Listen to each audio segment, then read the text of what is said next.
செய்தியை பார்த்து வருகிறோம். கோட் படம் வெளியாவதை முன்னிட்டு பொதுமக்களுக்கு இடையூறு தரும் வகையில் மதுரையில் விஜய் ரசிகர்கள் நடந்து கொண்டிருக்கிறார்கள். இன்றைய தினம் கோட் வெளியானதை அடுத்து பல்வேறு இடங்களில் விஜய் ரசிகர்கள் கொண்டாட்டத்தில் ஈடுபட்டு வருகிறார்கள். அதன் ஒரு பகுதியாக மதுரையில் கொண்டாட்டமானது மக்களுக்கு இடையூறாக மாறியிருக்கிறது.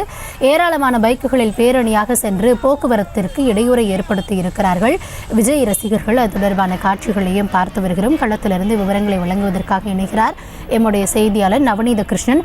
நவநீத கிருஷ்ணன், வணக்கம். மதுரையில் விஜய் ரசிகர்கள் தரப்பிலிருந்து கொண்டாட்டங்களில் ஈடுபட்ட நிலையில் அது இடையூறாக மாறியிருக்கிறது.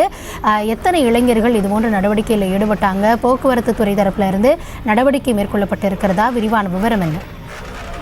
கௌதமி, நடிகர் விஜயுடைய நடிப்பில் கோட் திரைப்படம் இன்று உலகம் முழுவதும் வெளியாகி இருக்கக்கூடிய நிலையிலே மதுரையை பொறுத்தவரை பார்த்தோமேனால் 40க்கும் மேற்பட்ட திரையரங்குகளில் காலை 9 மணி காட்சியாகவும் அடுத்ததாக 10:30 மணி காட்சியாகவும் வெளியாகி இருக்கக்கூடிய நிலையிலே ஒவ்வொரு திரையரங்கிலுமே ரசிகர்கள் குவிந்த வண்ணம் இருக்கிறார்கள். அண்ணா நகரை பொறுத்தவரை பார்த்தோமேனால் விஜய் ரசிகர்கள் தாமாகவே முன்வந்து குருதிக்கொடை ஒருபுறம் வழங்கி வந்தாலும் நாம் தற்போது பார்க்கக்கூடிய காட்சி, அதாவது மதுரை பெரியார் பேருந்து நிலையம் நோக்கி வரக்கூடிய பாலம், எல்லிஸ் நகர் பகுதியிலிருந்து வரக்கூடிய பாலத்தில் 50க்கும் மேற்பட்ட இளைஞர்கள் இருசக்கர வாகனங்களிலே தலைக்கவசம் இல்லாது அதிவேகமாக வந்தும் வண்டியிலிருந்து சத்தமும் புகையும் வரக்கூடிய வகையிலே அந்த பாலத்தின் பகுதி, அதாவது எல்லிஸ் நகர் பெரியார் மாப்பாளையம் செல்லக்கூடிய பகுதியாக இருக்கக்கூடிய அந்த பாளையத்தில் அதிவேகமாக வந்து அதிக ஒலி எழுப்பி போக்குவரத்திற்கு இடையூறு ஏற்படக்கூடிய வகையில் அவர்கள் நடந்து கொண்டார்கள். அதே போது இருசக்கர வாகனத்தின் பின்புறம் உட்கார்ந்து கொண்டும் மேலே எழுந்து நின்று ஆபத்தான முறையிலே வாகனத்தை இயக்கியதோடு மட்டுமல்லாது பெரியார் பேருந்து நிலையத்தை கடந்து மதுரையின் மாநகர் பகுதி உட்பட தற்போது நான் ஏற்கனவே சொன்னது போல குருதிக்கொடை வழங்கக்கூடிய மதுரை அண்ணா நகர் பகுதியிலே கூட அந்த இளைஞர்கள் கைகளிலே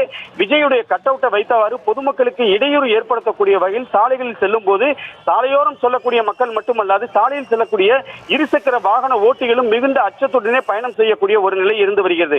விஜயுடைய படத்தை ரசிகர்கள் திரையரங்கிலே ஒருபுறம் கொண்டாடப்பட்டு வரக்கூடிய நிலையிலே இந்த மாதிரி ரசிகர்கள் சாலைகளிலே பொதுமக்களுக்கு இடையூறு ஏற்படுத்தக்கூடிய வகையில் வாகனங்கள் அத்துமீறி செயல்பட்டது. காவல்துறை அந்த பகுதியில் இருக்கக்கூடிய கண்காணிப்பு கேமராக்களின் மூலமாகவும் அந்த இளைஞர்களுக்கு அந்த வழியை கடந்து சென்றதையும் வீடியோ பதிவு செய்திருக்கிறார்கள். தலைக்கவசம் இல்லாது பொதுமக்களுக்கு அச்சுறுத்தும் விதமாக அவர்கள் பயணம் செய்வது காவல்துறை மட்டுமல்ல பொதுமக்கள் மத்தியில் ஒரு அதிருப்தியை ஏற்படுத்தி இருக்கிறது. கௌதமி, உங்களுடைய தற்போதைய விவரங்களுக்கு நன்றி நவநீத கிருஷ்ணன்.